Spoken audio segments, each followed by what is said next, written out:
Let's look a little bit closer on principles of the shadows. We will look more closer at them when we start working on a project. But with this concept and basic understanding will help you to easily recreate shadows on your object. So let's separate them. And right here as example, you can see we have one light source and we have an object. And this is object casting shadows. Well, notice we can distinguish and divide by two types of the shadows. One is hard shadow, kind of right here with hard shape, and another one's a little bit softer and with more opacity around it. When we're going to recreate the shadows, it's not that hard at all. All what you need to do, just take your shape of your light source and create lines down to your object.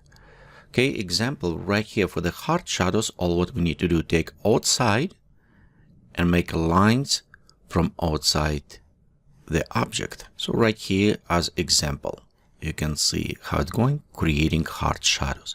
So if we take lines example and draw them from outside our light source to opposite side of the object, in this case, we're getting our soft shadows distribution. Again, this is just a principle. You don't need to create those lines when you add the shadows in compositing, but it does help you to see relationship between light source and object that casting shadows. So let's look at a different example. If we have a larger light source, we will have smaller hard shadows and bigger softer shadow. Again, so right here we can see how it's going down and it's much smaller, and same because it's a soft shadow, it's spread wider.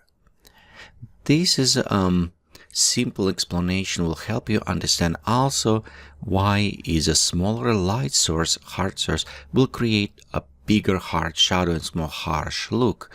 Because the bigger the hard shadows, it is increasing in size, and our smooth soft shadows is decreasing in size.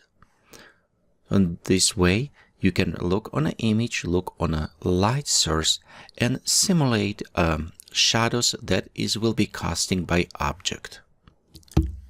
One more type, and it is not really shadow, but I want to bring in same categories of three shadows.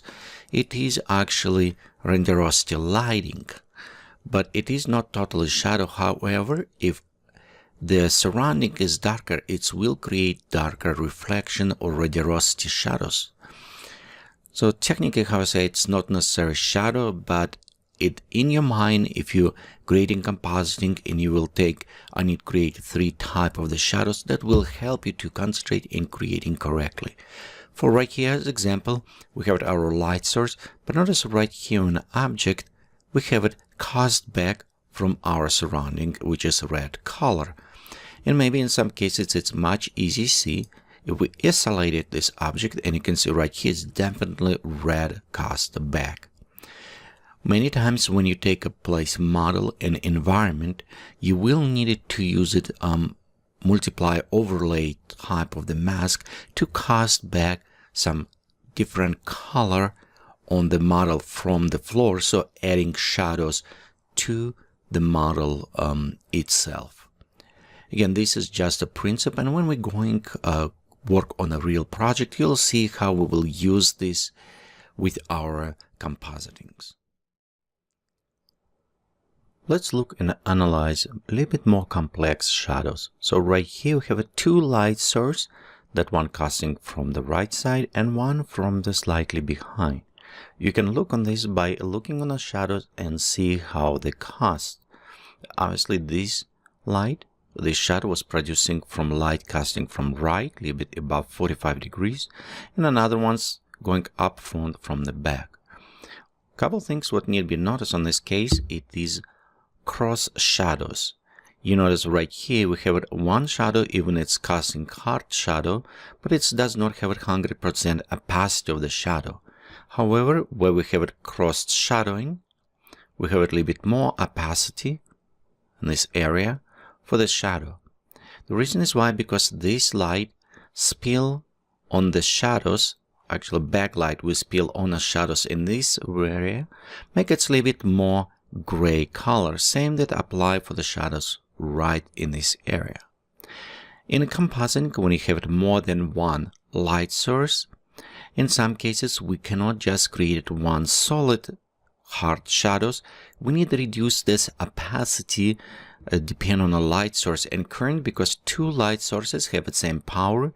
It will reduce by 50%, and on a middle where they cross intersect, we're actually creating full power on the shadows. So overall, right here, just when we work with complex shadows, we also need to pay attention. If you have many light source, many times they will cancel effect in some cases, or effect will be so insignificant you don't need to worry about this. Most time we'll need to worry about this cross shadow when we have kind of powerful light sources that will cast those very distinguished shadows from our objects.